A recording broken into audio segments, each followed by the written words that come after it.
up, guys, gals, and Book Nook pals? It's Pluck the Bunny, and we're taking a little detour on our Seoul Hipjiro build to change some of the electronics. So you see right now there is a touch sensor on top. I like to replace it with these mechanical switches. I'm not a fan of the touch switches. I like to leave my Book Nooks powered on because I connect them via a smart outlet and a battery eliminator to my Alexa, and therefore I can control all of them at the same time. So you saw me highlight the battery pack. The AA battery pack I'm going to replace it with because I like to use the AA's, and that's me putting a 19mm nitride drill bit on my drill because we have to drill out a hole for that switch.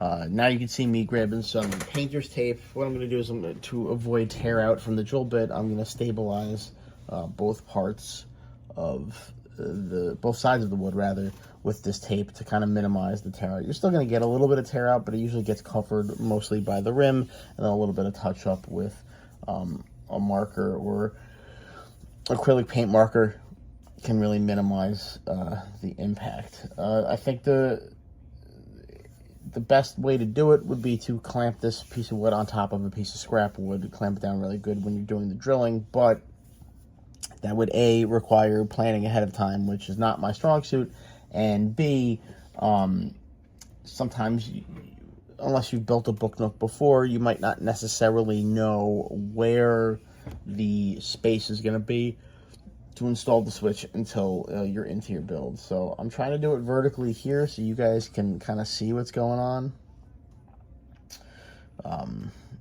But not the smartest. So I'm bracing the backside right now, kind of give some counter pressure to get through because you don't want to like shove that drill bit through and then drill through the actual Book Nook.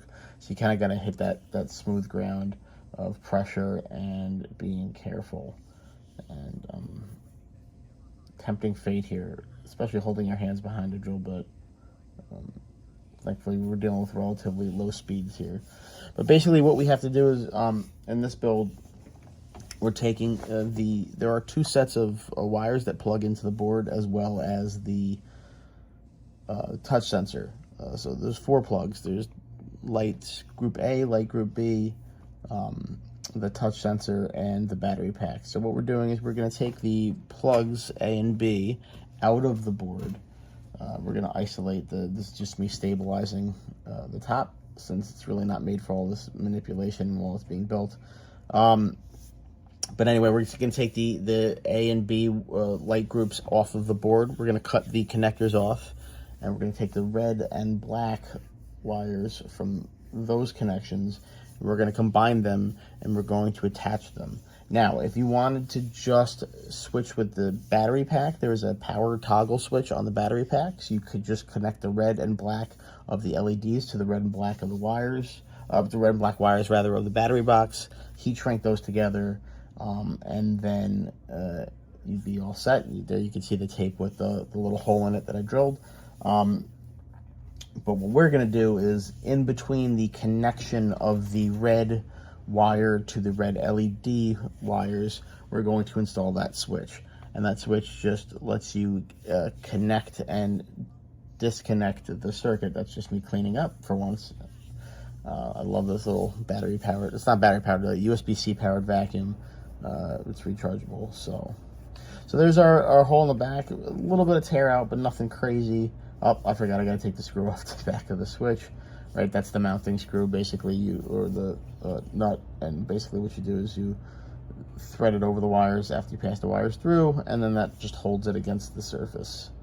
But you can see here now, if I was smart, I would have sanded that off and colored it before I put it in, but I'm a leap it before I look kind of person. So you are gonna see a little bit of struggling going forward here. Again, just you got to plan a little bit better. The battery boxes are not normally meant to hold the larger AA's. So what I do normally is I honestly just affix the battery box itself to the outside rear of the Book Nook. My Book Nooks all sit on shelves next to each other. You never see the rear of them. So for me, it's not an issue, but since we're, showing this build on camera, I wanted to try and tidy it up. So you're going to see a little bit of struggling for me as I try and figure out really how to get everything inside internally. So I do have to do a little bit of a cutting of some of the internal structure pieces to kind of get that battery pack up and inside of the Book Nook. But if that's not something you really care about, again, it's not something I really care about, but, you know, again, I tried to make it nice for this video. It does simplify the process a whole lot. So I'm gonna, and then the other problem here is that they already connect all of the LEDs for you, right? Because this is supposed to be pre-wired to go into the board. So you're really only left with like 1.5 inches or less worth of wire, red and black wire coming off these LEDs to connect. So part of it was just there's not a lot of real estate to work with. But we were able to make it work in the end, and I think it came out great. Maybe I would have centered that switch a little bit better, but again, I was more worried about having enough space behind it. So we're gonna fast forward a little bit here. Yeah, you see a lot of stuff kept popping out because, again, this is not really made for this type of manipulation while it's being built. But, you know, once I figured out what I was going to do, I was able to super glue everything in place. Yeah, so I'm going to speed it up a little bit here now, let you guys just kind of see what's going on. And I'm going to put a link in the comments, put a link in the description of this video to the playlist I made of how to actually do all these wiring things, so that you can learn to do it yourself. And if you have any questions, please let me know in the comments.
guys, thanks for sticking with me. So you see I'm making the final connection here.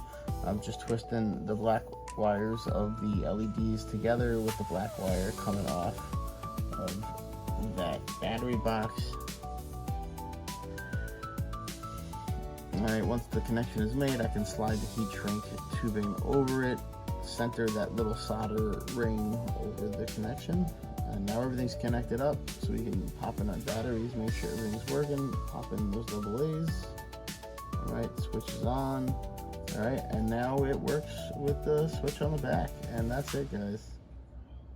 So we've attached the physical switch, we've upgraded to a AA box. We can now use that with a battery eliminator that's hooked up to our smart home. Join me for part 5 as we finish our Seoul Hipjiro build. Thanks for sticking around for part 5. All right.